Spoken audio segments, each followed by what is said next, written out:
Assalamualaikum warahmatullahi wabarakatuh. Kami dari kelompok 3 akan membahas tentang fungsi perencanaan dan pengambilan keputusan. Pengertian perencanaan. Perencanaan adalah proses dasar yang digunakan untuk memilih tujuan dan menentukan cakupan pencapaiannya. Merencanakan berarti mengupayakan penggunaan sumber daya manusia, sumber daya alam, dan sumber daya lainnya untuk mencapai suatu perencanaan.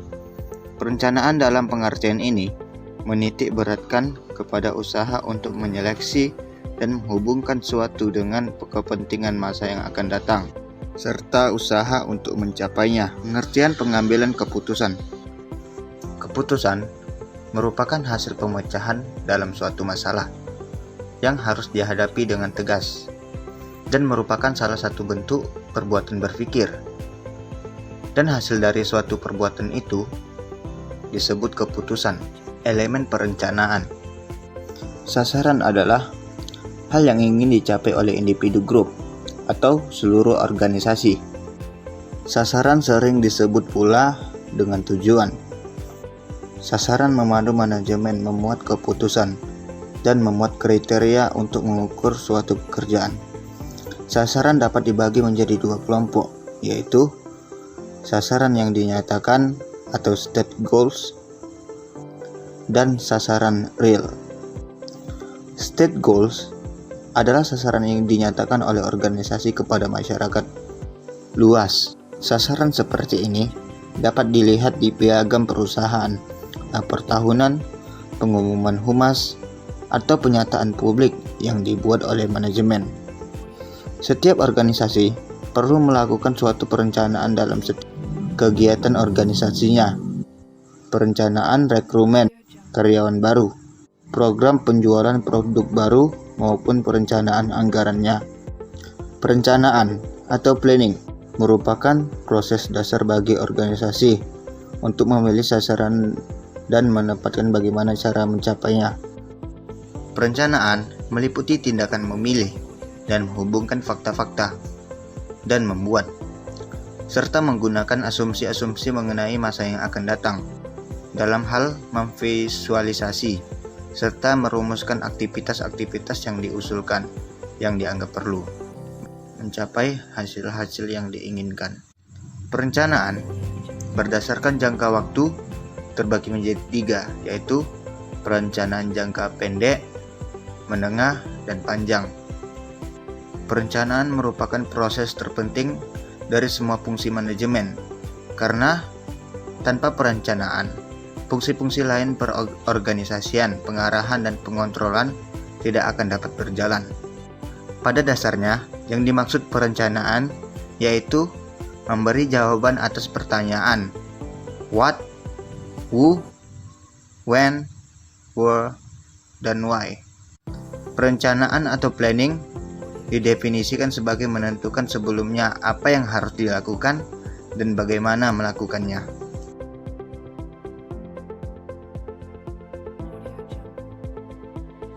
Tahapan perencanaan. Yang pertama, menyadari posisi organisasi. Langkah pertama ini berarti kita melihat dan menyadari adanya kesempatan-kesempatan berupa peluang-peluang usaha berikut. Tantangannya dengan berpijak pada kekuatan dan kelemahan internal, sehingga kita dapat mengetahui visi organisasi secara tepat dan ancaman menanggapinya dalam situasi yang dihadapi. Yang kedua, menentukan tujuan dan sasaran. Merumuskan tujuan dan sasaran yang ingin dicapai untuk seluruh organisasi dan kemudian bagi setiap unit di dalamnya, disertai dengan waktu pencapaiannya. Yang ketiga, mempertimbangkan premis-premis. Apa itu premis? Premis adalah asumsi-asumsi yang memberikan suatu landasan berdasarkan kejadian-kejadian yang diperkirakan memengaruhi perencanaan akan terjadi. Yang keempat, melakukan identifikasi dan komparasi tindakan-tindakan alternatif. Pada tahap ini, dilakukan identifikasi dengan cara menginventarisasi tindakan-tindakan yang dimungkinkan bagi pencapaian tujuan dan sasaran organisasi. Yang kelima, melakukan pengambilan keputusan atau menetapkan satu alternatif pilihan. Berdasarkan hasil evaluasi pada tahap sebelumnya, maka diputuskanlah satu tindakan pilihan untuk dilaksanakan. Yang terakhir, merumuskan rencana-rencana dan anggaran. Melalui tahap ini, tindakan pilihan yang biasanya masih global diverifikasikan menjadi rencana-rencana taktis dan anggaran, yakni dilengkapi dengan keterangan nominal unit atau rupiah yang akan dicapai. Kemudian yang selanjutnya, macam-macam perencanaan. Perencanaan organisasi terdiri dari 3 perencanaan, yaitu perencanaan strategis, perencanaan taktis, dan perencanaan operasional. Apa itu perencanaan strategis? Perencanaan strategis yaitu rencana yang dikembangkan untuk mencapai tujuan strategis. Tepatnya, rencana strategis adalah rencana umum untuk mendasari keputusan alokasi sumber daya, prioritas, dan langkah-langkah tindakan yang diperlukan untuk mencapai tujuan strategis. Apa itu perencanaan taktis? Rencana ditujukan untuk mencapai tujuan taktis, dikembangkan untuk mengimplementasikan bagian tertentu dari rencana strategis. Rencana strategis pada umumnya melibatkan manajemen tingkat atas dan menengah. Dan jika dibandingkan dengan rencana strategis, memiliki jangka waktu yang lebih singkat dan suatu fokus yang lebih spesifik dan nyata. Kemudian, perencanaan operasional, yaitu rencana yang menitik beratkan pada perencanaan rencana taktis untuk mencapai tujuan operasional, dikembangkan oleh manajer tingkat menengah dan tingkat bawah. Rencana operasional memiliki fokus jangka pendek dan lingkup yang relatif lebih rumit. Masing-masing rencana operasional berkenan dengan suatu rangkaian kecil aktivitas. Baiklah, kami menjelaskan perencanaan dengan lebih mendekati pada bagian selanjutnya. Selanjutnya kita memasuki macam-macam perencanaan yang kedua, yaitu perencanaan operasional. Perencanaan operasional ini sendiri terdiri dari 2 perencanaan, yaitu rencana sekali pakai dan rencana tetap. Rencana sekali pakai itu apa? Yaitu rencana yang dikembangkan untuk melaksanakan serangkaian tindakan yang mungkin tidak akan berulang masa mendatang. Contoh dari rencana skala pakai ini ada program dan proyek. Kalau program ini rencana sekali pakai untuk serangkaian aktivitas yang besar. Dan proyek adalah rencana sekali pakai untuk lingkup yang lebih sempit dan lebih tidak kompleks dibanding dengan program. Selanjutnya itu rencana tetap. Rencana tetap dikembangkan untuk aktivitas yang berulang secara teratur selama satu periode waktu tertentu.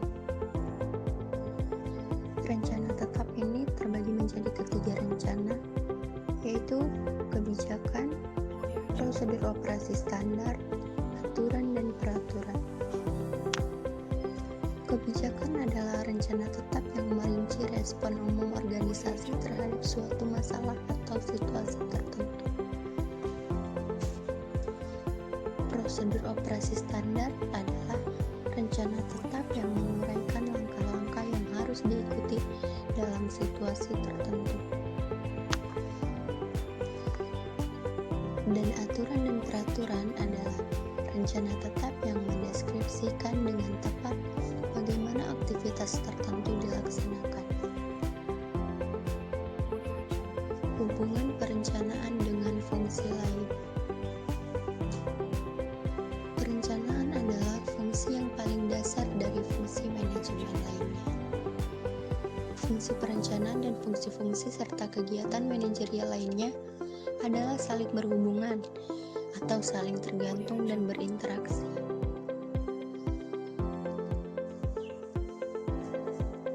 Contoh hubungan perencanaan dengan fungsi lain adalah pengorganisasian atau organizing, pengarahan atau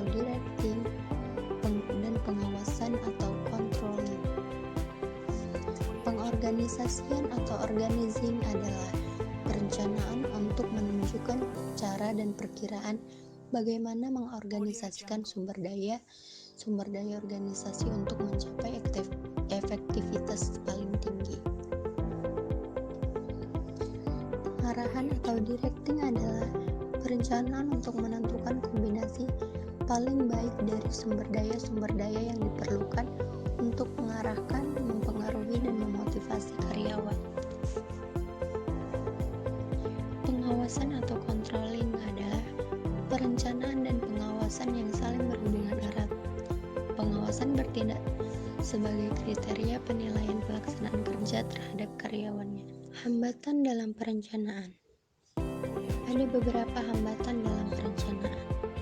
Yang pertama itu tujuan yang tidak tepat. Tujuan tidak tepat jika tujuan itu menempatkan terlalu banyak penekanan pada ukuran kuantitatif maupun kualitatif dari keberhasilan. Yang kedua, sistem penghargaan yang tidak tepat. Sistem penghargaan yang tidak tepat merupakan hambatan dalam penetapan tujuan dan perencanaan. Ketiga, lingkungan yang dinamis dan kompleks. Perubahan yang cepat, inovasi teknologi, dan persaingan yang ketat juga dapat meningkatkan kesulitan bagi suatu organisasi untuk secara akurat mengukur kesempatan dan ancaman di masa mendatang. Keempat, keengganan untuk menetapkan tujuan.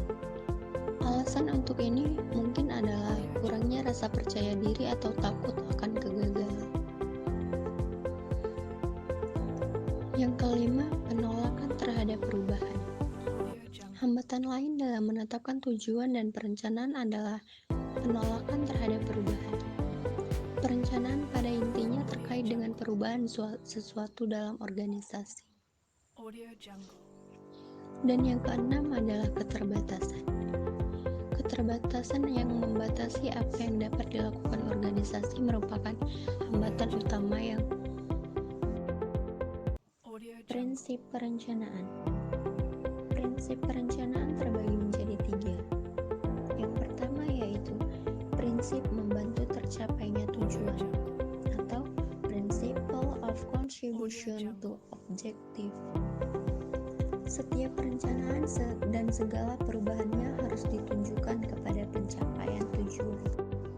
Yang kedua, prinsip pengutamaan perencanaan atau Principle of Primacy of Planning. Perencanaan merupakan keperluan utama daripada manajer. Fungsi lainnya adalah organizing, staffing, directing, dan control. Seorang manajer tidak akan dapat melaksanakan fungsi-fungsi manajemen lainnya tanpa mengetahui tujuan dan pedoman dalam melaksanakan kebijaksanaan. Yang ketiga, prinsip pemerataan perencanaan atau Principle of Pervasiveness of Planning. Walaupun fungsi manajemen itu sama pentingnya baik dalam ketentuan maupun pelaksanaannya, tetapi harus diingat bahwa prinsip pemerataan perencanaan memegang peranan penting. Mengingat manajer dalam tingkat tinggi banyak mengerjakan perencanaan dan bertanggung jawab atas berhasilnya rencana tersebut. Tidak pernah ada seorang manajer yang tidak mengerjakan perencanaan. Jenis-jenis perencanaan. Yang pertama, jenis perencanaan menurut prosesnya. Jenis perencanaan menurut prosesnya terbagi menjadi 3 jenis. Yang pertama yaitu policy planning. Policy planning adalah suatu rencana yang memuat kebijakan-kebijakan saja tentang garis besar atau pokok dan bersifat umum. Mengenai apa dan bagaimana melaksanakan kebijakan itu tidak dirumuskan. Contohnya ada pada GBHN. Yang kedua, program planning. Program planning merupakan perincian dan penjelasan daripada policy planning. Yang ketiga, operational planning atau perencanaan kerja, yakni suatu perencanaan yang memuat hal-hal yang bersifat teknis seperti cara-cara pelaksanaan tugas agar berhasil mencapai tujuan yang lebih tinggi.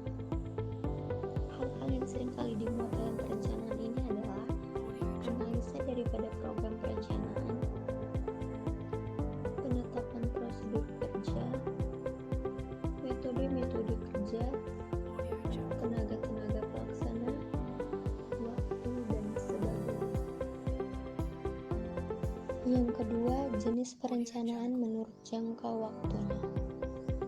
Menurut jangka waktunya, perencanaan terbagi menjadi 3 jenis.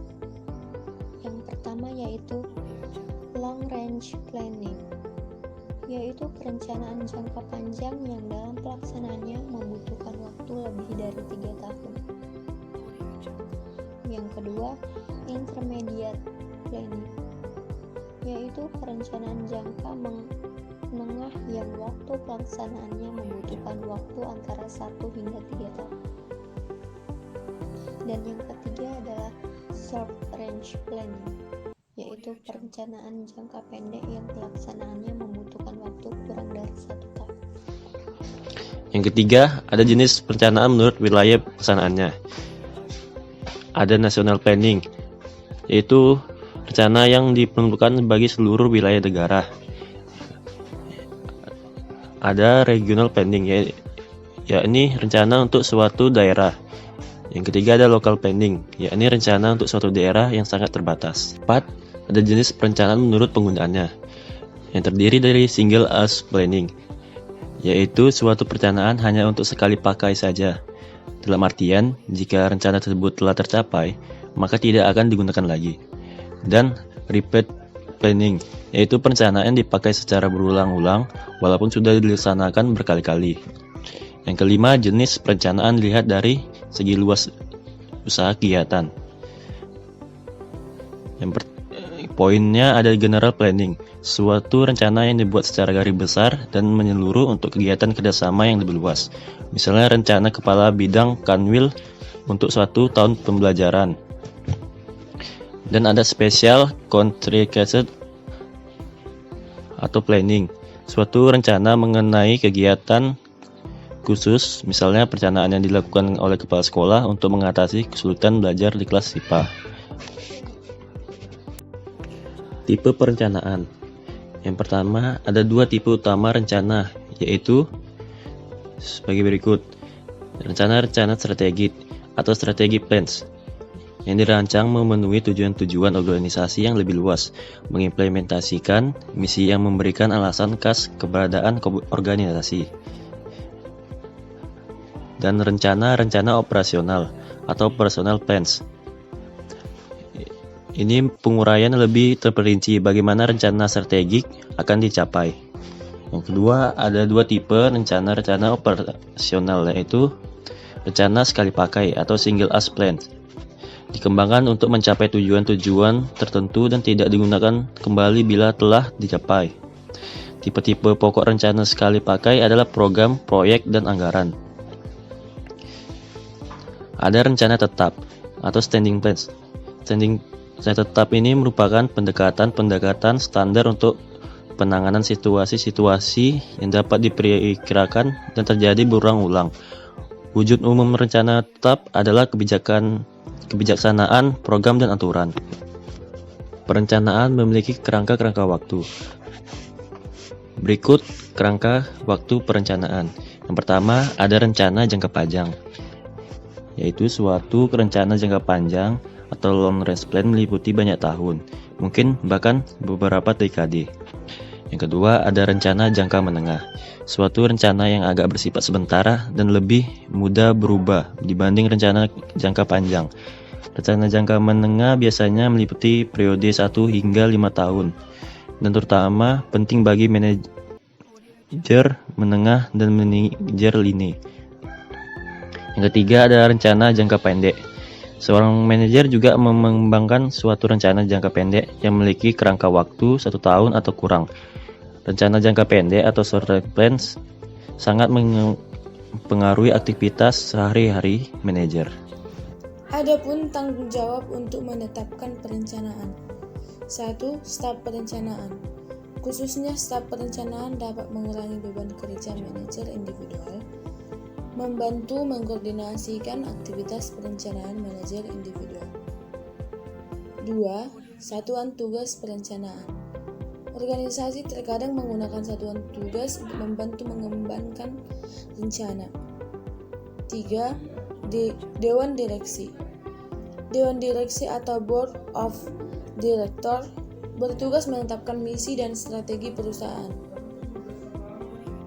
keempat, Chief Executive Officer atau CEO.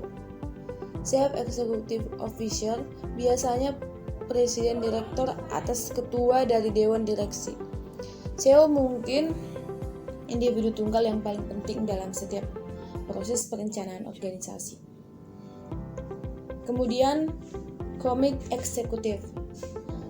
Ada komite eksekutif biasanya terdiri atas eksekutif puncak dalam organisasi yang bekerja sama sebagai suatu kelompok. Dan kemudian manajemen lini atau manajer lini adalah orang yang memiliki otoritas formal dan tanggung jawab untuk manajemen organisasi. Kemudian kita masuk ke persyaratan perencanaan. 1. Faktual atau realitas. Artinya, apa yang dirumuskan oleh perusahaan sesuai dengan fakta dan wajar untuk dicapai dalam posisi tertentu yang dihadapi perusahaan. Yang kedua, logis dan rasional. Artinya, apa yang dirumuskan dan diterima oleh akal, dan sebab itu, maka perencanaan tersebut bisa dijalankan. Yang ketiga, fleksibel. Artinya, perencanaan yang baik juga tidak berarti kaku dan kurang fleksibel.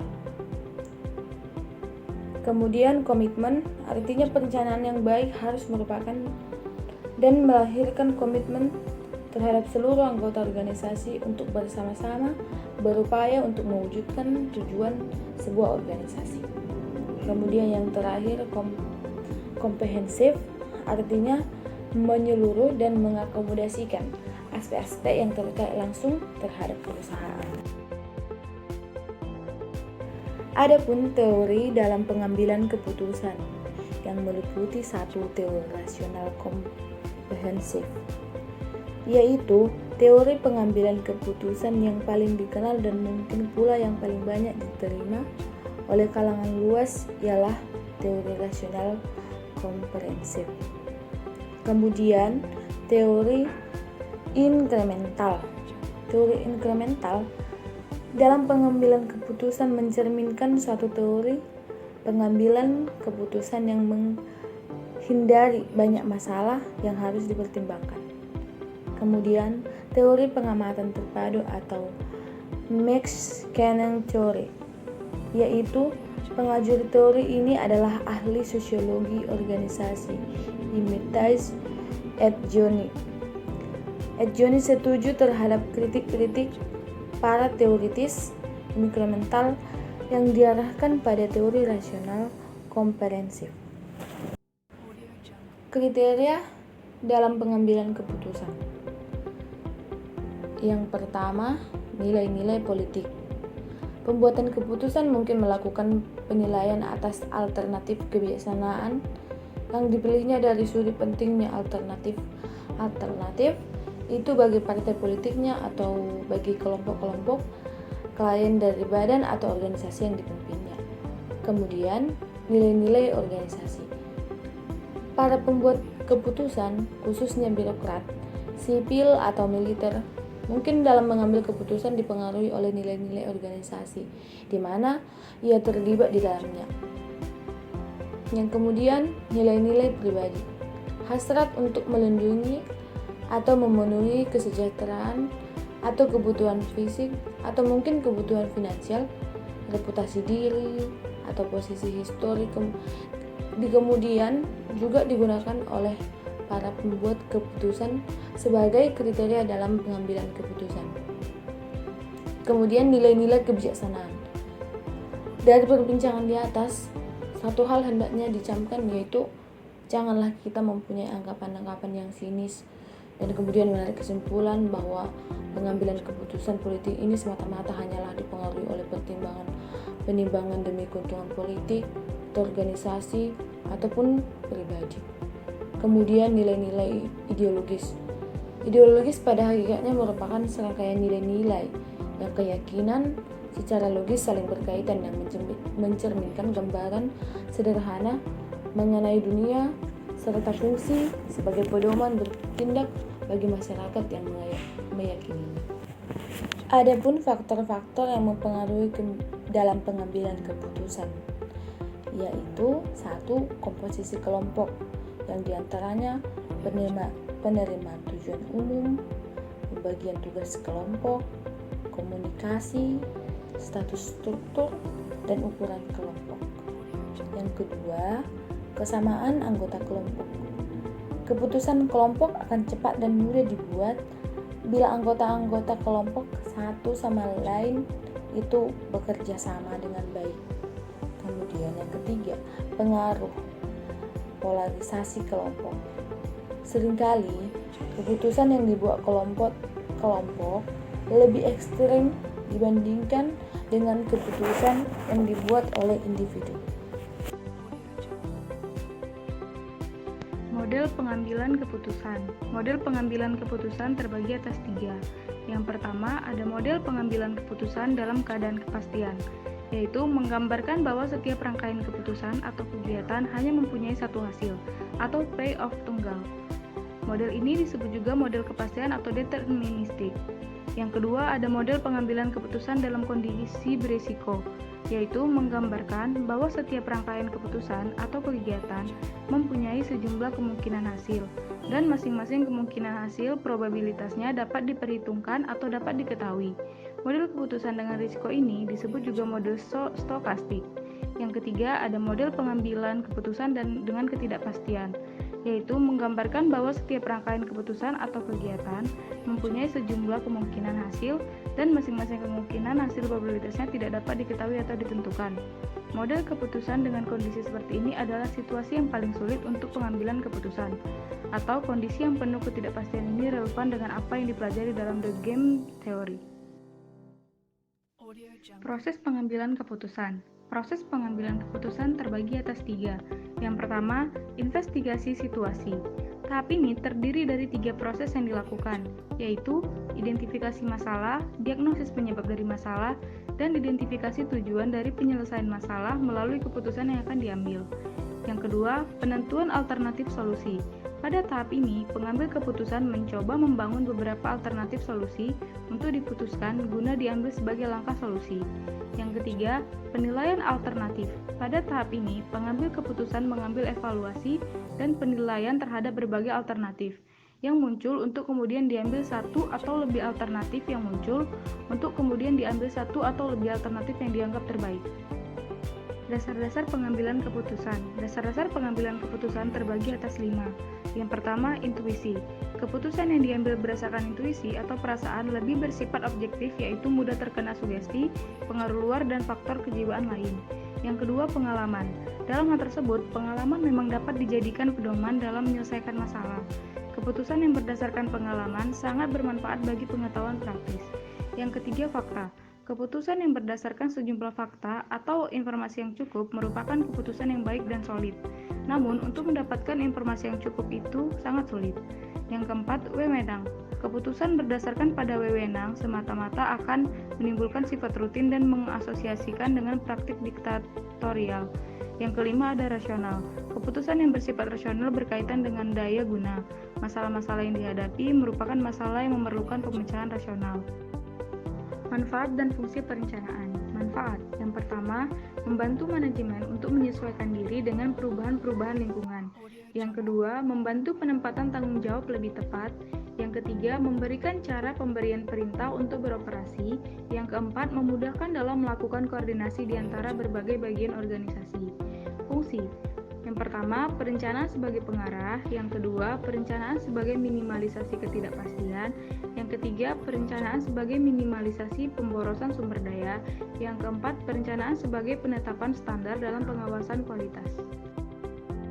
Manfaat, fungsi, dan tujuan pengambilan keputusan. Manfaat untuk mempercepat penyelesaian masalah dan untuk memperkirakan masalah-masalah baru yang akan mungkin yang timbul sehubungan dengan alternatif yang dipilih. Fungsi, individual atau kelompok baik secara institusional ataupun organisasional sifatnya futuristik. Tujuan yang bersifat tunggal atau hanya satu masalah dan tidak berkaitan dengan masalah lain. Kedua, tujuan yang bersifat ganda atau masalah yang saling berkaitan dengan bersifat kontradiktif ataupun tidak kontradiktif. Terima kasih. Wassalamualaikum warahmatullahi wabarakatuh.